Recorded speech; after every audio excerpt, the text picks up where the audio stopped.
to our question and answer for today. Today we have with us Jo Alderton-Whitworth, recently married, double-barreled her name, just like me. It just means that people know who you are if you do that, doesn't it? So hi and welcome, Jo. Hello. Jo is in her car so that everyone can see that, because she lives on a very busy farm and she didn't want to be disturbed with sheep and pigs and ponies and goodness knows what else, because her place is just gorgeous, full of wonderful wildlife, and her car is the only place where none of them can in fact reside, isn't it, Jo? Well, not entirely. I have got the dog in the car. Oh, okay. So you couldn't fully get away with it. You have actually got the dog. I love that. That's brilliant. So if we hear any strange noises, it's hopefully it's the dog then. It's the dog. Totally.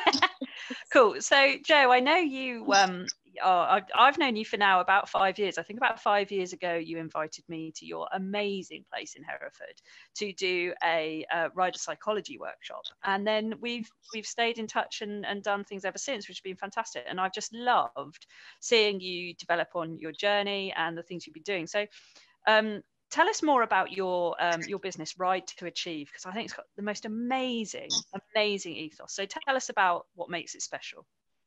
Okay, so about 2013, we decided that within RDA and para, really, there wasn't that much kind of opportunity to have individual one-to-one sessions where you could still have support, you could still be led, or you could ride independently. You didn't have to be a Paralympian. It was just for people that wanted that kind of personal touch without having lots of other people around. And we had probably 5 or 6 riders that used to ride as a group come to us and ask us to facilitate that. So in 2013, we set up as an RDA group with 3 amazing parents as our trustees, whose children all rode with us. And with their help, that's how it kind of happened. And it was on the end of my friend's livery yard. We set up initially, and we had 3 horses, which were 2 of them were ours and 1 was a friend who I actually worked for as well as a care worker. And that was kind of where it started. So with the drive of these amazing parents, they gave a kind of kick up to go, okay, let's do this. We didn't really expect it to be a massive thing. That was never the intention. It was a chance for me and my mum to do something where we could still have family as kind of the main priority, but getting to keep our horses and earn some money off them as well, because we all know how expensive they are. And it grew like really quickly. We went from our kind of like 5 riders up to possibly, I think we're on about 48 people ride with us now, and they don't just ride, they're not just from our local area, they travel from Southampton, Wales. We have other people that come over from Ireland. Like, we have an amazing range of people from all over the country. Then in 2015, Mum had the opportunity to be the assistant coach for the Special Olympics in America. She went to LA as one of the coaches, and when she was over there, she met an amazing lady called Sarah Morland, who is also an RDA coach, and she does loads of other stuff, side paddles a lot. And when she came back, she kind of gave us a bit more confidence again in what we were doing. The farm came up for lease at the same time. So when Mum was in America, we were packing up the stables at the end of our friend's yard, and we moved to Redbrook with 9 horses in the end, because we somehow accumulated a few extra along the way. And we didn't just do dressage, we did RDA show jumping as well. At that point, we didn't do any countryside challenge, which is another RDA sphere. And when we came here with our 9 horses, we were overwhelmed. We had 65 acres suddenly instead of like 2 or 3 acres. We could turn out as a herd, and that was like a new thing for us again, but brilliant for our horses. The whole thing changed overnight, really. And since then, all we've had is more and more opportunities that we're extremely grateful for. In 2016, through Sarah Morland, we met Clive Milkins, just kind of in between that time. And Mum had always kind of known who he was, but we didn't really have much to do with him. And then he approached us and asked us if we would look after Rio, who was Sophie Christensen's 2012 horse. He wanted him to come retire with us and do some RDA work because he wasn't ready to totally retire. So he came to us in 2016, and kind of from then we've had Clive, and Clive has just presented me with opportunity, which I've not been stupid, and I've grasped it, and I've loved it, and I've learned so much. I've met amazing people, had amazing experiences. I now get to go to international shows. This year I was meant to be traveling all around the world doing amazing stuff. My rider is longlisted for Tokyo. It's just insane how much can change from 2015 to now. Like, it's crazy. And the best thing is, with all that, we still got the same ethos. The ethos is the fact that we have our riders. It's about what they can do. And when we say what they can do, it means like what they're willing to push themselves to do. It's kind of tricky to say somebody can or can't do something because of their disability, because nobody actually knows what the boundaries are with a disability. It's what the individual person, feels that their boundaries are. And we've got some amazing people that you wouldn't think would be able to do hardly anything, that push boundaries constantly. Like, they're insanely committed, and their drive is just admirable. I haven't got half the drive that these riders have got. And then kind of from that point, with the nurturing of Clive in the background, it's made us be braver to push people further. So you often get people turn up and say, I want to be a Paralympic rider. Doesn't everybody, kind of thing. But what I now have is, with the kind of support of my team, I know when I can push and when not to push. Whereas before I would have always played it safe, because I'm a bit of a wimp myself. I don't like watching people fall off. It upsets me quite a lot. I get PTSD as much as a person, so it's fine, probably more so. So we try and kind of avoid things like that. But I've realised my strengths through exploring these kind of things. So yeah, really, that's us. I mean, we live in an amazing place. We have amazing people around us, and it's still family. We don't do too much. Like, I wouldn't say we're a hardcore yard that works from like 7 in the morning till 9 o'clock at night. That isn't really us.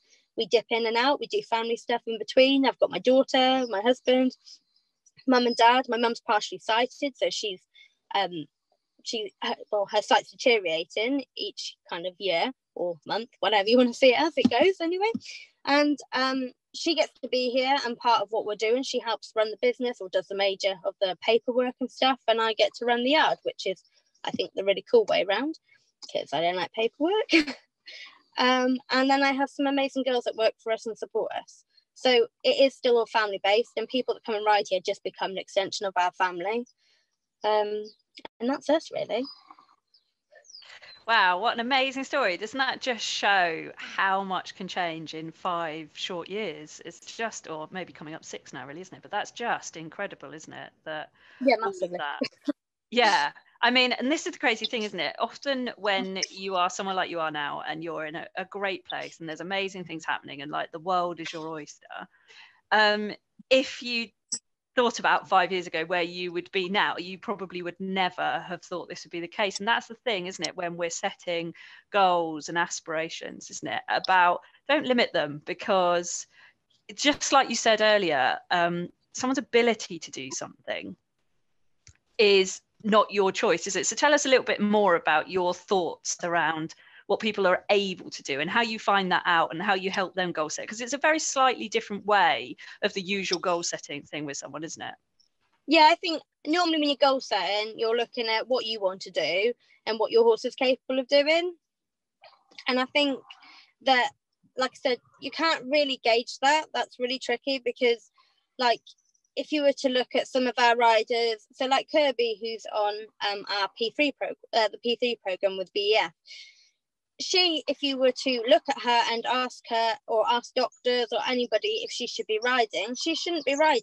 Like realistically, it's not. Even Clive said to her, I don't know what to do with you, type thing, But now he works really well with her. We all work really well with her, because the difference is that Kirby's way of thinking and processing is like insane. She's very, very focused. So if she wants something, she's going to do it, and we're going to find a way of then doing it. You know, we have a lot of people that are wheelchair bound that come here. We don't have a hoist. Hoists are really tricky situations for horses. It's a really nervous place for a horse to be in. It's being hoisted, because you're flying, really, aren't you? It's a bizarre concept, but somebody's flying in and then jumping on your back like a predator. So when you put that into context, it's a massive ask. So everybody that comes here knows straight away, we don't have a hoist. That doesn't mean you can't come here. That doesn't mean you can't ride with us. What it does mean is you have to have already thought of a way of getting on the horse, whether that's by bringing your own team of people to help get you on, whether there's any way that, you know, in advance they say about lowering the horse, and that's what we set up. Is we have a gully that the horse is into, and then the riders are kind of at the right height to just transfer over from wheelchair, unless it's a really tall horse. That doesn't work. It's a lot different then. But as a general rule, you know, people already have decided before they've even got here that they can make this happen. Any situation. So we're not some posh place. We never have been. We'd like to be a bit posher one day, but you know, we have mud. We have lots of mud in the winter. There's nothing we can do about that. That's just how we live. And so our riders have to deal with the fact that when they turn up, there isn't a smooth, concreted kind of runway for them to get from their car to the mountain area. You know, nothing is, even on the yard, it's higgledy-piggledy, because it's an old yard that's had lots of bits added on at different points. So, you know, from that point of view, if the riders want to go on the yard, they can go on the yard, but be aware there are trip hazards. There are kind of uneven ground. So I think already that gives you get a good gauge of a personality when they know all of that and still want to be here. Straight away, to me, that shows me kind of where they're at with their mindset. And I think that is our main thing here, is we work with a mindset, which obviously has improved massively through your support. I've learned so much more. But it is the mindset, because people are determined. They're getting on the horse. They haven't come here to watch somebody else get on the horse. They've come here to get on the horse no matter what, which again shows their ability to overcome what might be their disability, without kind of, I don't know, it's just inspirational from that. So we have another girl that rides with us, she's producing her own movie at the moment called Dark Horse. She's got a degenerative disease. She's only 19, possibly 20 now. Years have gone by, and she show jumps.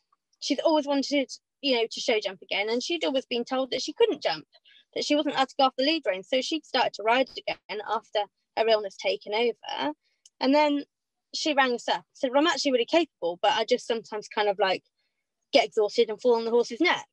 So our horses, 9 times out of 10, will stop. If she kind of gets tired, they'll stop. Jackie, she rides the jumping pony. He's a little bit nuts and he loves to go fast, and she loves him going fast. So sometimes getting him to stop quickly is a little bit harder. We've been halfway through a kind of course of jumps at a show where you see her go into tired zone, and when she's in tired zone, you're like, oh god, I need him to stop now. And he's like, woohoo, let's go. But you know, he's amazing because he does understand, and her determination, and it's just for us, it's an obscene situation why you wouldn't let her ride. She's very capable. She can jump much bigger than I can. She wants to jump much bigger than I want to. She can ride tight corners. She'll kick on, she'll pull, she'll go. You know, she's a proper show jumper. She's just got an illness.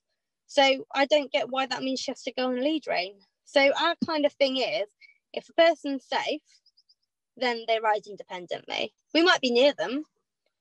All of our girls and guys, actually, we've got a few guys now that we've trained to help us and stuff, are observant, and they're empathetic people. So they watch situations, and we don't let them get to a point where they go drastically wrong, because like I say, I can't deal with that. But they show us every day about the ability. And I mean, I'm pretty disabled in a lot of ways. Like, I struggle to get out of bed in the morning. I've got nothing physically wrong with me. But, you know, we all have issues. So it seems a bizarre thing that we're separated into these categories. Like, we're a category of disabled and not disabled. Well, actually, are we? There is a crossover. And the only difference is that when somebody becomes a para rider, it's because they want to be competitive. Like, the moment somebody takes on board para with some kind of physical ailment, that's when they're taking control, saying, right now, I'm ready to kick ass and I want to be competitive with this, rather than just therapeutic riding, which is just as valuable. I therapeutic ride still now. Like, the other day, my hip was grumbling a little bit. I wasn't feeling that great. So I got on my horse and I walked it around for like 20 minutes. He thought I was nuts. It was fine. But, you know, we all can benefit from therapeutic riding. We need to kind of try and forget the two ends as being like polar opposites, but more kind of in the middle. You know, everything interlinks. And I love that. I absolutely, thanks, Jo, because that's absolutely brilliant. I love that point about, actually, for most of us, riding is a type of therapy anyway, isn't it? I mean, God, I am so totally feeling at the moment the absolute loss of not being able to go and see my horse, because it is such a hugely important part of mental well-being for just so many people. And I'm, you know, luckily I know enough tools and techniques, and I've got enough amazing people around me to support me, that when I go, oh, it's my pony, that, you know, it's okay and it's temporary and I can kind of pull myself back out when I need to. But it is therapeutic, isn't it? And I love the fact that you don't pigeonhole yourselves as para, RDA, disabled, whatever you want to call it. You just say it's just riding, and all we've got to do is work out what someone is willing, motivated and capable of, and we work with that. And I think that's such an amazing way of looking at it. I wish riders in every sphere would look at it like that. It's funny, isn't it? Because it makes the most perfect sense, really. Like, I don't know, I find horse riding as a general sport quite a funny thing, because we all know that I would say 90, probably 80% of horse people are control freaks. You know, like, realistically, we all like to control stuff. So we want to ride these big animals that we control, which is total illusion, really, isn't it? And yeah, you know, so us controlling people, which sounds like I'm being kind of rude about that, but I don't mean it in that way. At the end of the day, we can't control anything to do with horses. It's some weird and wacky drug that gets under your skin, which you can do absolutely nothing about, that puts you in situations which at times are life-threatening. And then still we're like, yeah, this is great. Don't worry, he didn't mean to, like, put me on the floor. He didn't mean to do that. You know, it's like my husband says to me about the fact that I kiss the horse more, or that if I'd just done that, you would have punched me, or, you know, that type of kind of things. Oh, no, it's just because that scared him. Like, we give our horses all these excuses to, like, behave like loons and trample us into the ground and stuff. Yet we're all control freaks that actually can't control anything that we work with. I find it a mentally unstable as anything. Like, a question is mentally unstable, isn't it? You know, when you put it into context. That doesn't mean that I consider myself to be mentally unstable. I feel that I'm level-headed most of the time. But, you know, the whole situation is that we're constantly putting ourselves, I don't know, at risk when we get in the car, when we get on a horse, when we do whatever. But the difference is we also know what that buzz is when the horse kind of gives us that buzz. Now, if you just imagine that buzz then for somebody that's in a wheelchair the whole time, like, we've got another girl called Elena, who is an incredible lady with CP. She's getting married this year, hopefully. She's meant to get married at Bristol Zoo, but obviously that's all a bit up in the air with the current climate.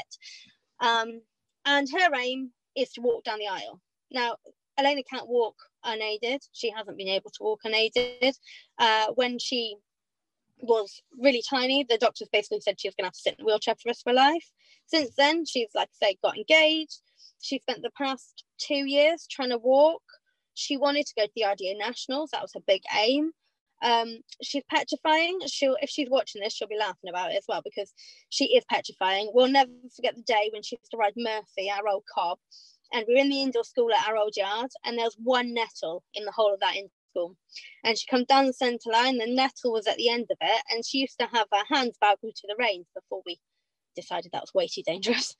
And Murphy put his head down to eat the one nettle in the whole of the school. And as he put his head down, she just rolled down his neck off the floor and she sat on the floor. Well, her mum sat next to me, wetting herself laughing, thinking it's the most hilarious thing. We're obviously absolutely cackling ourselves because Elena sat on the floor and she's attached to a horse that might then suddenly spook and run away. And it was petrifying. If we say this story, she wets herself laughing every time because she thought it was hilarious. But she gets on and rides, and we went to the Nationals last year and she did a dressage to music. It was the slowest dressage to music in the world, but we had the judge at the end of it because we ended up having, I think, about 10 people around the edge, because the whole thing was about doing it. It wasn't about any kind of, I don't know, we weren't going to get any kind of big scores or anything. That was never the aim. It was completing the test and getting to the end of it type thing and enjoying it.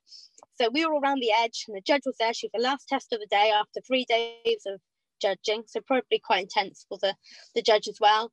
And by the end of it, the judge just stood up clapping as she's coming down the centre line. The 10-metre circles he'd done prior to that probably took him about 8 minutes to complete a circle because he was looking after her that much. And as the music stopped, because we ran out of music, coming down the centre line, the judge stood up crying her eyes out, clapping. Everybody's crying at the side. You stop, and then Patrick's like, oh, okay, that's great, I've done that. And Elena's like over the moon. And when you get that type of kind of reaction from everybody who may not have even know who you are or whatever, but they've got that involved, what you're doing is for the right reason. When I get as much pride out of watching my horses being safe and reliable for our riders to kind of go and do something like that, as what I do is watching my riders. Like, we spend, as like the yard kind of lot, we spend the most of the nationals and the regionals crying. I don't cry much as a general rule, but we kind of let it all out over those 4 days, really, because they do amazing stuff. Like, we have animals that we know, like I've just said, that are unpredictable and can be utter turds at times, to put it politely. Yet they can go and behave in an environment. If you imagine Hartbury International, with all the little kids having a whale of a time rolling down the bank towards the arenas, got 3 arenas operating in one go, of variant disabilities, doing walk, trot, canters, walks, whatever, next to each other. You get riders that are coming off, like my horse Scout, who's doing quite well with Kirby now. He had a walk-only rider on, about 5 years ago. He was in the middle arena. Somebody got nailed in the one arena. The horse came galloping across his arena, bucking and leaping, whilst the other arena was like having its own kind of excitement because that one's just come galloping across. And my mum's shouting across to Scout, "Scout, just stand still." And he stood there with our rider on in the middle going, I don't really understand what all these horses are doing. Like, are we meant to be just walking?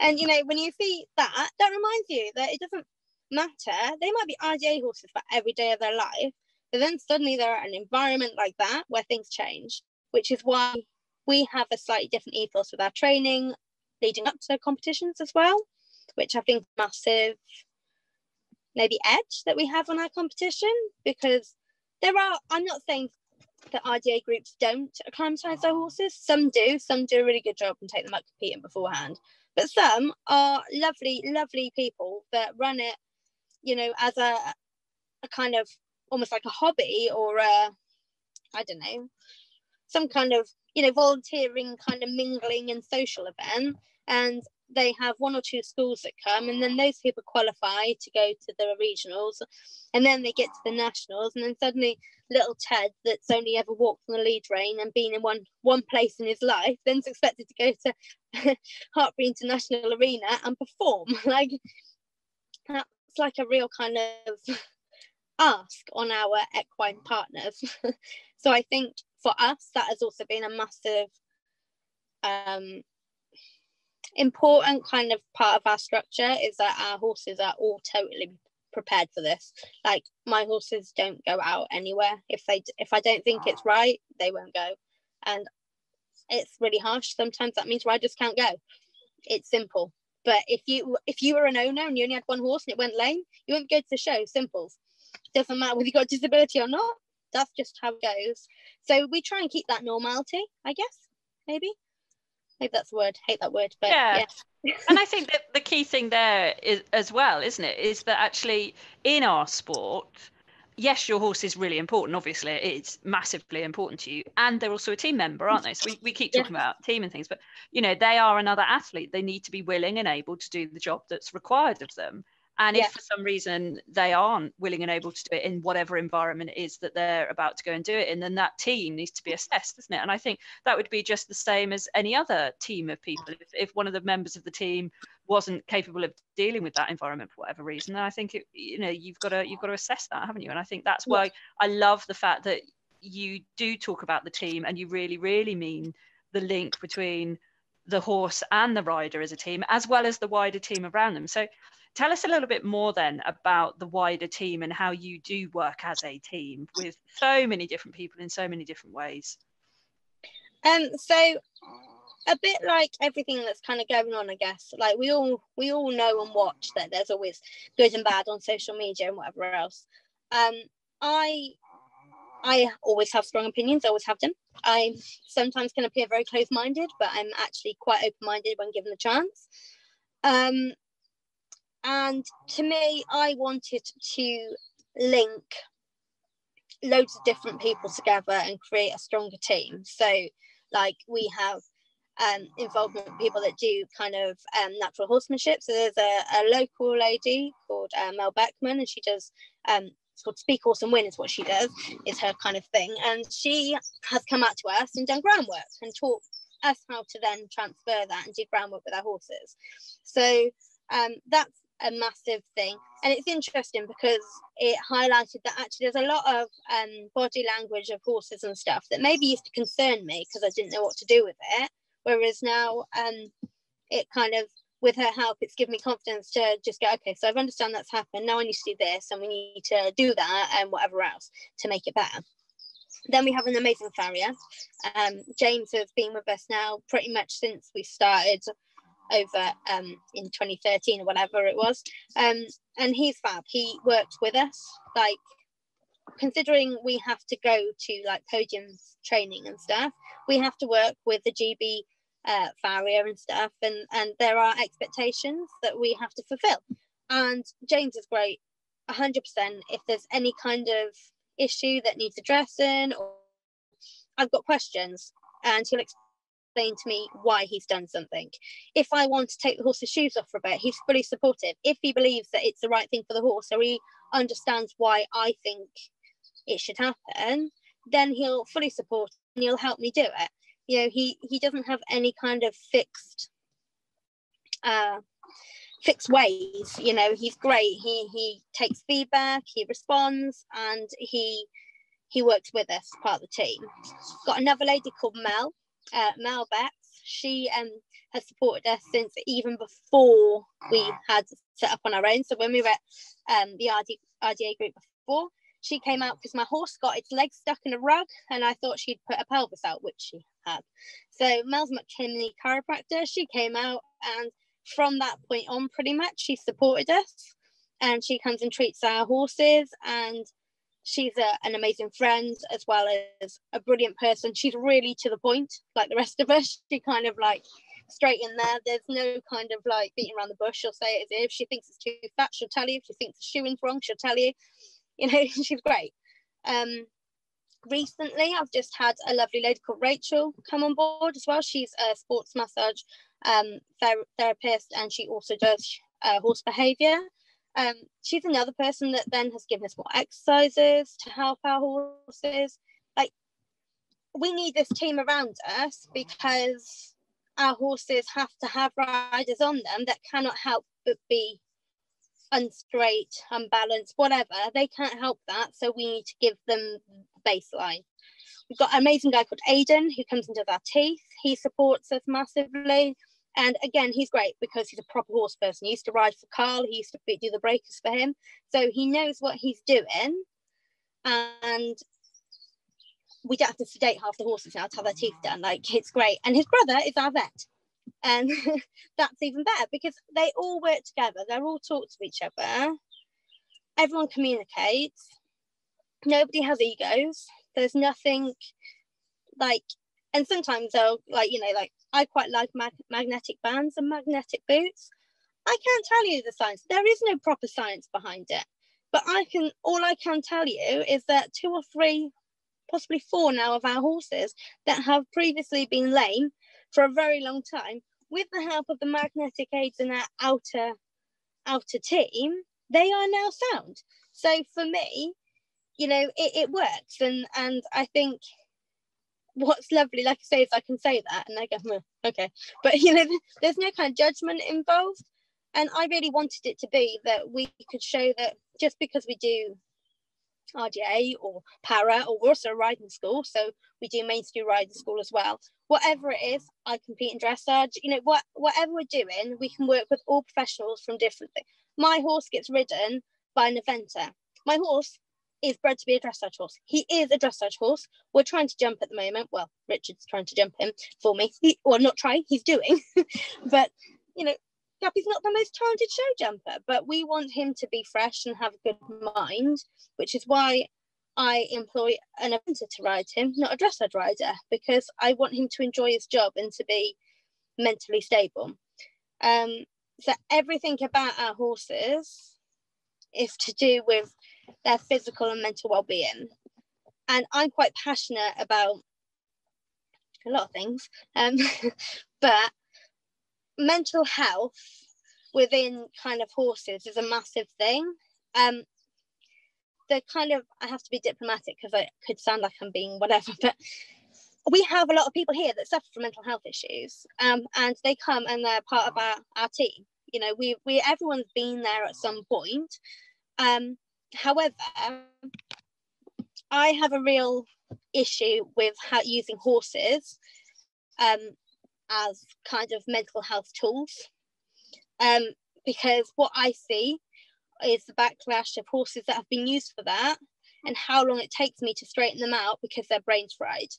Is my kind of argument is it fair for us to put all of our mental health issues on a horse, especially ones that use for purely therapy use? You know, they've got not just one person, they've got as many people that come in one day, then times that in the week. You know, at what point do they get a break to who do they go and counsel? You know, have counsel them. You know, they just, you know, I have seen the difference on several occasions, if not more than that, where if you don't refresh the horse and give them something in between, they will get into a massive rut. And I don't think it's fair for them to carry that baggage. And I don't think we're right as human beings to decide that they can do that and then make money out of it. Really. So that's kind of like my thing. And so we do lots of things with our horses that if they've had a bit of a rough time, because somebody is in a bad place, which they're allowed to be, they can still come and ride, and it turns them around, it makes them feel better. But my job at the end of that is to make sure that my horse is then mentally happy and stable. So we will then go for, I don't know, they'll go for a hack, they'll go for a canter, they'll go for a jump, they'll have really easy lessons for the rest of that week or totally different lessons. I will not have that same person riding the same horse over and over again, because again, not fair. And I have some horses that cannot deal with people with mental health issues. We see the main thing that happens is head shaking. There's a lot of head shaking that is involved, and from horses that don't normally head shake, when there's a lot of pressure from somebody that's suffering majorly from anxiety, the horse will start head shaking, and I have to then change what we're doing, and we use a different horse or we use different technique, or we try and improve that person's mental well-being before they get on the horse. Like sometimes mental health isn't purely made by the horse or improved by the horse. It could be that they've actually just talked to someone. Like we do a lot of counselling here, and we're happy to do that, because I'd much prefer to get it all out of the way before they get on the horse and then have a lovely ride and the whole experience has been great, than having to have a ride where they're feeling really crappy and it's transferred onto the horse, or it just doesn't give them a good experience. So we invite people to come and stay here for longer. They can come early. We'll make time for them. There's enough of us here to sit down and talk. And you can tell if somebody's in a bad place when they get out of the car. It's our job to sort that as well, which again, didn't really anticipate that setting up a riding school. but it's important for everybody that's involved. So that's where our team kind of extends.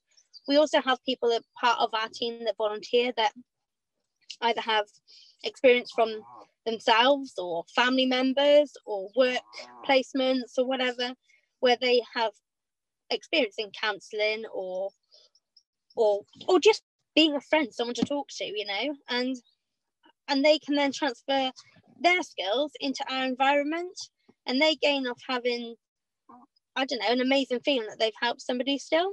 I think that's the main thing, is that everybody comes to ride a horse with us to have a good experience and to have honesty. Like, I'm pretty honest with my riders, for good and for bad. So yeah. So tell us then, and I love the fact that actually you consider the mental health of the horse as well. I think that's sometimes overlooked, inadvertently. Sometimes, I wouldn't say it's necessarily deliberate. I think people just don't get it sometimes. And I love the fact that you support the horses and you are at least aware of that. Like, you know, at least if we're aware of something, it doesn't mean that the issue's not there, but we are then supporting the horse in whatever they need afterwards to be able to do the job they've got to do, just like humans, isn't it? It's not a case of you never have to do a job, because you do. It's more like, how do you support yourself? How do you become resilient? How do you have a great mindset to overcome those challenges? And it's the same with the horses. So let's talk a little bit then about how you deal with the mental aspect of, you know, what you do and the journey it maybe even you've been on around that kind of stuff, and how you kind of deal with the human element of it. Well, not deal with, you know what I mean, support, nurture. It's funny really, isn't it? Because like I've kind of said, I'm not really good with like physical contact. I don't like to hug that much. I'm getting better at that because my daughter goes to a really huggy school, where the parents are really huggy and lovely. So that is helping me a little bit there. But neither me or mum are like that. And people, if you were like, I've been living really quite happily with my 5 other people for the past 3, almost 4 weeks now, with no real issue with that. So I can be very happy in my own environment. But I do like people as well. I like socializing. I'm a big party person. I love partying. And so my kind of personality traits, sometimes I'm like full to the brim. Like, we can have weeks where maybe because of the weather or just life issues and stuff, almost every person that walks through our door is having a bad time. Or we've had a bad time, lost a member of the team, or, you know, whatever it is. Then I struggle a little bit more, because obviously my cup's already pretty full and then taking on more. So I have to take myself away then. And that's when we have the other team members, because they then step forward and I will refresh, be angry. I shout a lot. I'm a big shouter. Normally if I've had a shout, I'm normally better. And then I can kind of move on a little bit from it. So I have to make sure that I'm in the right place, and sometimes I'll just go, do you know what, I can't do this today, I'm really sorry, but I can't. And that's what I've learned in the past kind of 2 years of working with yourself, is knowing when my cup's full, rather than just go around really aggy for like 2 weeks and taking it out on everybody else around me. Now I snap at somebody and then I'm over it, and then I've moved on, and everyone knows that it wasn't personal, or very rarely is it personal. And then we're okay. I think that it's really important to make sure that you have that time, that space to be able to help our clients, because part of what they pay for, or the extra bit of having that personal kind of experience, is that we are there for them. And you know, I think we all have mental health issues through one shape, form or description. And we all need to learn how to support them, or how we can get others to support you through it, or whatever. So I, obviously when I came across you, was because I'm scared. And I'm anxious, and I've got all these amazing words that are so passionate, and I can keep telling us because I'm a wimp or whatever else. Do you know what, I've never considered myself to be anything other than a bit of a wimp, like, but I've always gotten stuff. I've always ridden, I've jumped to 120s, I've done pony club eventing, I've dressaged, I've represented my country on like 3 occasions. I've done loads of stuff with my life. even as a scared person. And like, I will still call myself a scared person, but also what I've changed is that I can be scared in a situation rather than I'm a nervous person or whatever else. So I've changed my language now in the past kind of 2 years. With the opportunities that have been given to me, it has shown me ways in which language affects my life. So like with my daughter, she's petrified. She got nailed good and proper the other week by a pony that I've spent 4 years nurturing. It used to bolt and it's not done any of that, and it's been really, really good. And we got to the point where everybody was starting to trust him a bit. And then the other day in the school on the lead rein with somebody else, she was working with a friend, and he bolted with her, and he bolted like nasty, and he nailed her really nastily. Now, the difference in parenting with all of us, I think everything's bespoke, isn't it? Like, you do it your own way. Like, there's no rule in parenting. I am not going to, I don't care what anyone tells me, going to tell my daughter who's lay on the floor petrified to get back up and get on that pony. That's not what I'm going to do. That's what used to, how I was brought up, how we were all brought up, really, because that was the old school way. But I'm never going to do that. That is not my style of parenting. So she didn't have to get on it. I got on it, which was really good. It made me brave. But I got on the bolter and I got bolted with and told it off, and then we were all happy and whatever else. And now he's gone to just be a field companion. He's gone to my friends because he crossed a line which he hadn't crossed for many years, and I personally haven't got the mind that could sell him to somebody else, because one, he doesn't deserve to be passed from pillar to post, because I still like the pony. I used to love the pony. But he's still a thinking being, and for whatever reason that day he had to bolt, and I can't sell a horse knowing that it has the ability to do that. So he's gone to a friend and he's a lawnmower now, and it's fine. He's a section A. He can be a lawnmower. He's very useful at that, and he enjoys that. He hasn't lost out by doing that. So for me, I haven't forced her. When she said she never wanted to ride again, that's fine. Don't ride again. That's not a big issue. Since homeschooling has been introduced, obviously we have to do horses. Like, that is part of it. Unfortunately, you can't escape horses when your mother runs the yard, and your grandmother and everybody around. So she started to help us, and her little pony, who's very safe, he's very slow. She has fallen off him, but not in the same way, and has got straight back on him because it was different. She started to lead him around. She's been doing his rug. She learned to lunge him the other day. She's been much more involved and wanting to be involved and to do all things that she's never had any interest in before. And then she led one of our RDA horses in the other day. It's got big feet, and he's a slow, miserable git. He's always got his ears back. He's right miserable. Hates adults. Doesn't mind children. He can deal with children, but doesn't really like people that much. Doesn't like other horses at all. He'll live in a herd, but he just likes to pull faces and kick them and stuff. He's a real kind of Victor Meldrew of the world, And he came in, and Faith said the day afterwards, she said, "Can I ride Chunk?"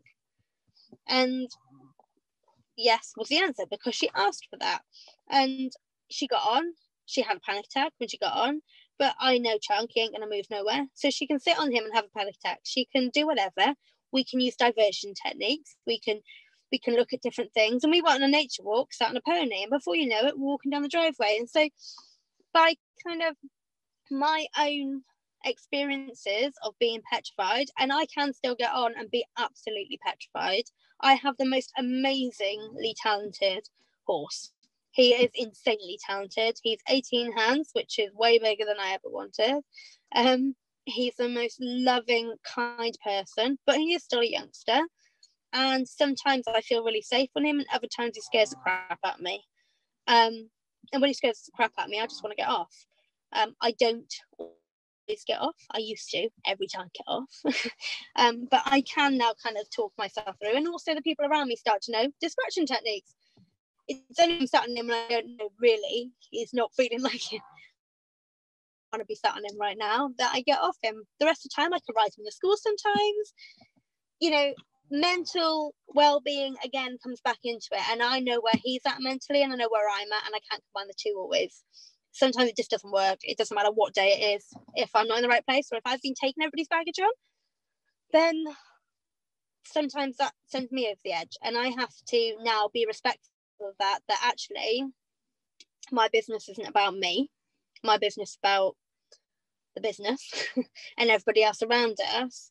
And sometimes that has to be that my hopes and ambitions go on the back burner. But that's fine. I'm not overworking him. He's probably going to hit Grand Prix at 20. It's fine. I can live with that. I'll be like, I don't know, kind of like almost 40 then, maybe over 40 then. It's fine. You know, people do start riding till they're in their 50s. It's not an issue. And that has been the biggest thing in this past 2 years. I've taken time frames away and I'm much happier for it. And I'm surrounded by people that time frames, who cares? And I think that's another trait to the people that come here, is people have to be aware of time and enjoy time. If they want something done tomorrow, we ain't the right place for you. We never will be, because that's not how we work. It might happen tomorrow. I'm not saying that if they're ready and everything falls into place that it won't happen tomorrow, but I'm not ever going to put pressure on because somebody's told me I have to. I'm not very good with being told stuff. So that brings me nicely onto my question about you've, like you say, over the last few years of working together, you've had a real shift change in your sort of identity of who you are and what you're about, haven't you? And that has really made a difference to the way that you have been happy about situations, choices, decisions, goals, and things like that. So tell us just a little bit about, obviously when you came to me, you were scared and frightened of riding and bits, and that's how we started working together. But actually that's just so irrelevant now, isn't it? Like there's a completely different mindset now from you as to what it's all about. I think the big change has been by seeing the bigger picture and understanding, like I say, by that, I suppose it started off with the teamwork, and I thought that I in teamwork was me. And I think that when we first started out, I thought that everything had to be based on my sales pitch, that the business was on my sales pitch, what I've achieved and what I need to do. And because I'm too much of a wimp and I can't ride my horse at Grand Prix, I'm not going to get any business, and I'm not professional because of that and whatever else. What I've realised, actually, with the support of yourself and with Clive, massively, he's been a huge positive effect on my life, is that actually I'm pretty good at what I do. And I think that's been a bit of a wake-up call for me, is that actually I kind of know what I'm talking about. And my gut feeling, as we discussed the other day, isn't actually just my gut feeling. It's my internal risk assessments and the fact that I'm compiling my knowledge to make a decision, and whether that's on a horse's lameness or whether it's something that can be fixed, not fixed, how we're going to fix it, what my structure or my kind of process is. I found my identity much more. I am a para groom, an international para groom. I can plait to a high standard and turn my horses out very well. I can't plait tail, hands up, can't do that, really crappy at that. So if somebody wants to employ me and wants tail plaited, might be a deal breaker, but I'm okay with that. I can live with that.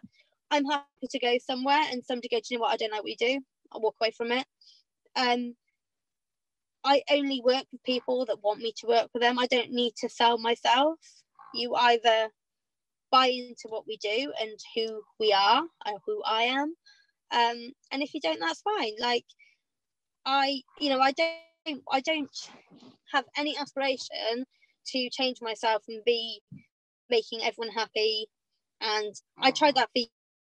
Like that was my biggest problem, is trying to make everybody happy all the time and making everyone miserable in the process, always being miserable myself. Whereas this kind of past year and a half, I've got people that want to be with us, and if you want to be with us, then we can't be that bad of people, and what we're doing can't be that bad a job, actually. And then when you put, we don't always get results, you go to a show, not everybody wins, that's fine.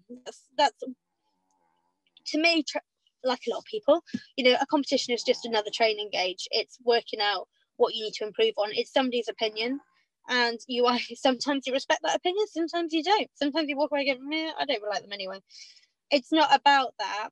You go to a show, or I go to a show, either as a rider or a groom to support somebody to see how they're going and how they are in a different environment.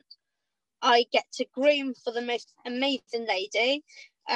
Lucinda is incredible, and what I really like about what I do is I groom for an Irish rider. I have a GB squad member based on my yard who I also groom for. I really like the fact that I sometimes groom for two people in the same grade. Like, I don't have any kind of, I help Sophie, so she's a grade 1 rider. Obviously everyone knows Sophie, don't know why I have to explain myself. But she's a grade 1 rider, and I'll be friendly horse with my grade 5 horse, and I'll go and stand in the arena with her, and I'll do that for anybody. Like, if I have the time, I will always help people out. We were at the Winters a couple of weeks back, well, months now, and I was meant to go out with my rider with my horse, and through a whole, sorry, my dog is now snoring. Pickle. So now with all of my preparation and stuff, unfortunately a couple of our horses got into the gamekeeper's grain, got really ill. We lost one of them to acute laminitis, and my horse was one of them who was poorly for a couple of days. So we decided to take the pressure off completely. Kirby said, I don't want to go to the Winters with him unprepared, it's not fair on him or me. So we all decided that was the end of it. But I'd kind of told the family that we were going on a fun family holiday to the Winters, so we're still going to go. I booked my hotel room. We had the flooding leading up. We couldn't get out of the end of the drive for the first 2 or 3 days. So I was like, oh, I'm not going to be able to go now. And am I being stupid, pushing to do it? And then literally during that time, Clive rang me and said there was a lady that was going up. She hadn't got anyone to groom for. If I didn't help her, she couldn't go, basically. So I went up there and met her, which was petrifying because I hate meeting new people, new environments, scare the crap out of me. And I don't know how long, shit myself about it all. Got up there, she was lovely. Our horse is really lovely. And whilst I was there, she's a grade 2 rider, so I groomed for her. Then I also groomed for, well, platted up for grade 4 rider. And I just like the fact that I'm not stuck to one person. I'm never be that. Like, I'm never that person that you're going to just put in a box and I'm going to be, oh, well, I don't like that person because they're doing that or they're my competition. That's not me. And that will never be me. At the end of the day, somebody needs my help. Poor man. There was a poor man up there who had a man that had a groom the past 2 days, I think, before. And then for some reason, this chap couldn't come and help him. And he had Parkinson's. And one of his plaits had come out, and he literally spent like the past hour trying to get this band on this plait. And I was walking by, he was like, could you just put this plait band on for me? Like, I've been trying for ages and I can't get it on. Now, I can plait with thread beautifully, but I cannot plait with bands. So I was like, oh my God, I can't do this. But I put it on for him, and he was really pleased with it. I thought it looked terrible, but he was really pleased that at least he had the band in. And I want my identity to be that I will help people. Don't get me wrong, you kind of tread on my toes and are nasty to me, then I'm not very good at getting over that. But I'm a Taurus, it's kind of in my, like, whatever. But I will always go out my way to help somebody. It doesn't matter what their background, who they work for, who, whatever. Like, I just think that we have to be kind to each other, and I see no reason not to be, honest. Like, if I have something negative to say, I don't say it to that person because I don't want to upset them. But if they wanted to hear what I had to say, then I would still tell them, because that's my opinion and it's only my opinion. Like, my opinion's never meant to hurt people or upset people. It's because sometimes I can be a bit autistic in my tendencies and just blurt something out and then go, oh, God, sorry, I've upset them. And you look at your facial expression going, oh my God, I'm so sorry. Because I don't like to upset people, but I do like to be honest with people. And I will also go, oh, look, I was really honest and I said that to you. But actually, in hindsight, I've just seen what you've done. And I've come out the other side and I understand why you've done that now. And so I've reevaluated my opinion. So, yeah, that's about it, really. Cool. No, and I think that's great. You know, when you get a real sense of who you are and you're very strong and to your own values, and you really kind of stay true to that. It doesn't mean that you're a people pleaser. Like, you don't have to go around hoping everybody likes you, because there are just some people that aren't going to. No matter how much you try, there are just some people that are not going to like you, and that's fine, as long as you're not like a complete bitch and like deliberately horrible to anyone. Like, it just is. It is what it is, and that's okay. You know, like, if everyone liked each other, the world would be a really boring place. I mean, it's not to say we need to be nasty to each other by any means, but like, we've all got different friends. We all like different people, different things. We're all really varied, and I think that's the joy of it, isn't it? That when you are, you know, I mean, I get people coming to me and say, I really like you because you're straight talking, but I still sense that you really care, and it's like, yep, that's true. You know, I'm not going to say what you want to hear. What's the point in that? Like, if you're going to come to me, then I'm going to say what I think. And it's the same with you, isn't it? You're an expert in what you do. Like, someone comes to you and asks for your advice, you're going to give it to them because they've asked for it. You know, it may not be what they want to hear, but sometimes people don't want to hear it, do they? Because like, that's the reason why they're not progressing or what have you, and they've got to face that sometimes. Anyway, just really quickly to finish up, literally like 3 minutes. What would be your advice to someone if, because you get this all the time, don't you? You get people that say, oh, I've got a problem with my leg, problem with my hands, I've got arthritis, I've got issues with this, that, and the other, I've got an issue, but I'm not a para rider, I'm not an RDA rider.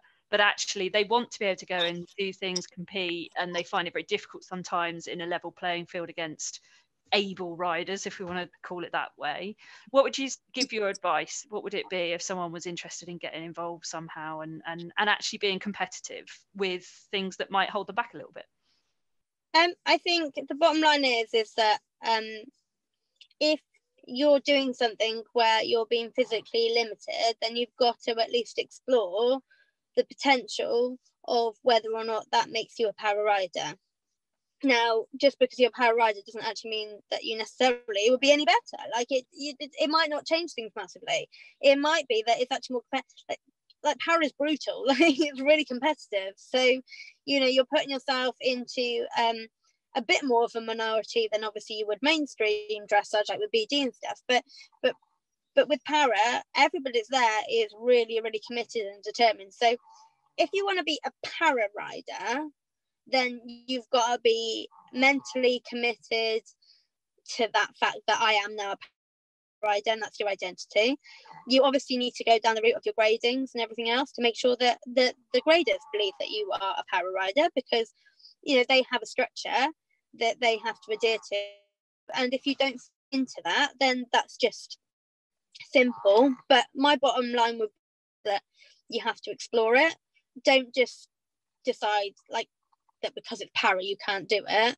I think, like I say, they're really competitive people and really committed people that are doing a really tough job, and there's a lot of money that has to be going into the sport, the same as any other kind of high level sport. There are schemes that you can be involved in, but you have to prove yourself first, and most people start with RDA, and with the RDA groups you need to find the right one for you. You know, that's really important. And a lot of RDA groups do now do one-to-one sessions, so there's no point just kind of thinking you can't. Just explore it. I mean, ask questions. If you ever want to talk to anybody about it, you want to speak to people like South Bucks RDA, like I can't even remember how many Olympic, Paralympic riders have come out of that place, but if you want to get a bit of knowledge behind it, either South Bucks or getting in touch with Clive is like a really good starting point. But yeah, or rest, you could ask us. We know a little bit. Which was my next question. So if people are interested in it and they want to find out more, how do they perhaps get in touch with you or ask a question, or you can signpost them to another place? What's the best way? Have you got a Facebook page, website, email, Instagram? The best way to contact me is normally on Facebook, because as my husband says, I'm always on it. So I think your best kind of route, usually if you contact us on either Ride2achieve or Redbrook Farm Hereford as our Facebook, or find me and mail, you know, kind of send me a message directly. Those are a really good kind of base point, and then we can then signpost you either onto different RDAs that are local to you, or if you want a little like jaunt out and you want to come and see our place, then you can come and see us. Like, it's all just about meeting people. Like in any environment, you just need to go meet people and talk to them and find their experiences. And in the summer, there's normally a whole bunch of people sat out here just drinking tea or whatever, having a natter. So if people want to just come and chat, then everyone's welcome. It's all good. Amazing. Well, probably not at the moment, but no, not at the moment. No, as much as I would love to come up to Hereford right now and drink tea and have a chat with you and look at the baby lambs and your pigs and all the other things that you have up there. It's amazing. As soon as I can, I'll be trailing the trailer up there, and you won't be able to get rid of me. So. But yeah, so amazing. Thank you so much, Jo. It's been really, really interesting hearing your thoughts on ability, your thoughts on mental health for the horses and the riders, you know, your concept of team and everything else, the amazing work that you do in that beautiful place in Hereford as well. You're so blessed. We haven't been up there for a very long time, and I feel it's very much overdue. In fact, going anywhere is very much overdue. So I think I'll be living out of my car once lockdown's over, just traveling all over the country, seeing people I haven't seen for a long time. But thank you so much, Jo. Is there anything you wanted to add, or are you all good? No, I think that's pretty much me in a nutshell. Amazing. Thank you so much. And if anyone's got any questions for Jo, you can get in touch. So thank you very much, Jo. See ya. Bye. Bye.